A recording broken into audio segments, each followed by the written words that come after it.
Hello everyone, very good evening to all. काफ़ी सारे student को ये गूगल एनालिटिक्स वाला इशू आ रहा है, मतलब लगभग स्टूडेंट को ये इशू आ रहा है। तो ऐसे ही इशू आपको फेस करना पड़ रहा है कि जैसे आप क्लिक कर रहे हो ना, तो ऐसे एनालिटिक्स आपका कनेक्ट ही नहीं हो रहा। ठीक है, तो आपको क्या करना है, सॉल्यूशन क्या है, आप एक बार ध्यान से देखिए। मैं सारी की सारी चीज़ें आपको बता रहा हूँ। ठीक है, फर्स्ट इसको कैंसिल कर दीजिए और फिर यहाँ पर आप क्लिक कर लीजिए ड्रॉप डाउन के ऊपर और फिर जाइए इसके ऊपर क्लिक कर लीजिए। और क्लिक करने के बाद यहाँ पे देख लीजिए आपको जिस ईमेल आईडी के थ्रू आपको साइट किट को लॉगिन करना है ना, बस वो ईमेल आईडी डाल दीजिए और उसका पासवर्ड डाल दीजिए। ठीक है, इतना करने के बाद उसको लॉगिन कर लीजिए। बेसिकली हम लोग को जो एनालिटिक्स होती है ना, उसके साथ कनेक्ट करना पड़ेगा वेबसाइट, तो इसीलिए हम लोग को एनालिटिक्स के अंदर एक अकाउंट क्रिएट करना पड़ेगा।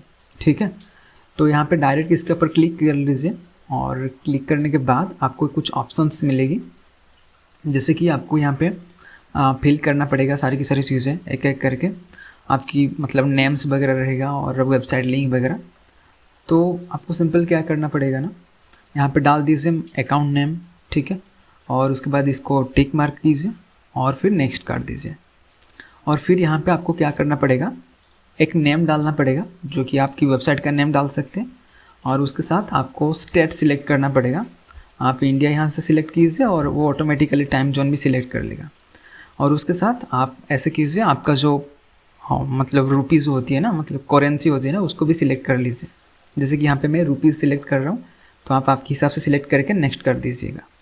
और यहाँ पे देख लीजिए बिजनेस की जो डिटेल्स है, कैटेगरी, आपकी जो भी कैटेगरी यहाँ से आप सिलेक्ट कर लीजिए। मैं यहाँ पे आर्ट एंड एंटरटेनमेंट सिलेक्ट कर रहा हूँ और मेरा स्मॉल है, तो मतलब साइज़ हमारी वेबसाइट का स्मॉल है, बहुत सारे लोग काम नहीं कर रहे हैं, तो इसलिए स्मॉल सिलेक्ट कर रहा हूँ। और ट्रैफिक सिलेक्ट करके यहाँ पे मैं क्रिएट कर रहा हूँ। तो फर्स्ट ऑफ ऑल यहाँ पे यूनाइटेड स्टेट को सिलेक्ट कीजिए, सिलेक्ट रहता होगा। यहाँ पे इंडिया को सिलेक्ट कीजिए और इसको क्लिक कीजिए, मतलब टिक मार्क कीजिए। और आफ्टर दैट इसको भी टिक मार्क कर दीजिए। ठीक है, तो ये टर्म एंड कंडीशन आपका टिक मार्क होने के बाद एक्सेप्ट कीजिए और after that just do it.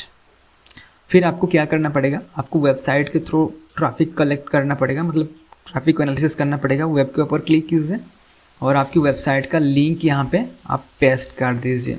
ठीक है, जैसे कि HTTPS के साथ आप ऐड कर दीजिएगा, उसको कॉपी कीजिए और यहाँ पे डाल दीजिए। HTTPS पहले से है, अगर नहीं होगा तो आप उसको ऐड कीजिएगा, अगर होगा तो यहाँ से हटा दीजिएगा। ठीक है, तो फिर आपकी वेबसाइट का नेम भी यहाँ पे डाल दीजिए। ठीक है, तो यहाँ पे ऐसे मैं ऐड कर देता हूँ वेबसाइट का नेम को। और फिर यहाँ पे हम लोग क्रिएट एंड कंटिन्यू के ऊपर क्लिक करेंगे। तो बस इतना ही करने के बाद अभी आपको क्या करना है ना, नेक्स्ट के ऊपर क्लिक करना है। और क्लिक करने के बाद यहाँ पे देख लीजिए, यहाँ पे सेटअप जो है ना पूरा का पूरा आपका कंप्लीट हो रहा है। और भी कुछ प्रोसेस है, हम लोग अभी देखने वाले हैं। अभी थोड़ा सा ये लोडिंग लेगा, कुछ टाइम के बाद यहाँ पे सेटअप गूगल टेक का ऑप्शन आ जाएगा। तो सिंपल आप इंस्टॉल वर्डप्रेस के ऊपर मत जाइएगा, क्योंकि वहाँ पे एरर आ रहा है। तो इंस्टॉल मैनुअली के ऊपर क्लिक कीजिए और आपकी प्लगइन सेक्शन के अंदर आ जाइए। प्लगइन सेक्शन के अंदर यहाँ पे सर्च कर लीजिए ऐड न्यू प्लगइन करके, हेडर फुटर, वो एक प्लगइन होता है। हम लोग यहाँ पे कोड को ऐड करेंगे। ठीक है, हम लोग चाहते तो थीम फाइल एडिटर से भी कर सकते थे, बट वहाँ पे मैं जाने की प्रीफर नहीं करूँगा आपको। तो यहाँ से आपको ये प्लगइन को ऐड करना है और ये जो कोड मिलेगा आपको, इस कोड को डायरेक्ट कॉपी करना है।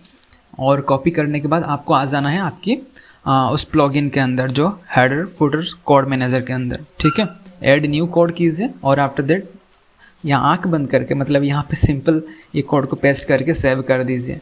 तो सेव करने के बाद यहाँ पे देख लीजिए ऑटोमेटिकली ये वेरीफाइड हो जाएगा और आफ्टर दैट यहाँ पे कंफर्म कर दीजिए। बस इतना ही करना था आपको, इतना ही कर लीजिए। इतना करने के बाद आप इसको छोड़ दीजिए, जो भी है जैसे भी है उसको रहने दीजिए।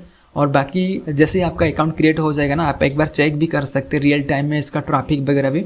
अगर मैं इस वेबसाइट के अंदर जा रहा हूँ, ठीक है, ये हमारे स्टूडेंट की वेबसाइट है, इसकी वेबसाइट के अंदर जा रहा हूँ, तो यहाँ पे देख लीजिए मेरे को दिख रहा है कि कोई विजिट किया है इसके अंदर। अगर मैं रियल टाइम के डाटा के अंदर जाऊँगा, होम के ऊपर क्लिक करके, तो देखूँगा कि एक विजिटर यहाँ पे मेरे को देखने को मिल रहा है। यहाँ पे देख लीजिए इंडिया से आ रहा है ट्रैफिक और एक विजिटर यहाँ पे देखने के लिए मिल रहा है। और आफ्टर दैट आपको सिंपल क्या करना है ना, अभी साइट किट जो है ना उसके अंदर आपको जाना है और सेटिंग के ऊपर क्लिक कर देना है। और क्लिक करने के बाद आपको जाना है पड़ेगा वही सर्च कंसोल की सेटअप के अंदर। उसके ऊपर क्लिक कर दीजिए और अभी देख लीजिएगा वो जो ऑप्शन नहीं आ रहा था सेटअप का, तो अभी वो ऑटोमेटिकली आ ही जाएगा। बस आपको ये ऑन करके फिर कंप्लीट सेटअप के ऊपर क्लिक कर देना है, ठीक है। क्योंकि हम लोग चाहते हैं कि साइटकिट के थ्रू वो भी कनेक्ट हो जाए, इसलिए हम लोग उसको सिलेक्ट किए और अभी done. Okay, thank you, bye bye.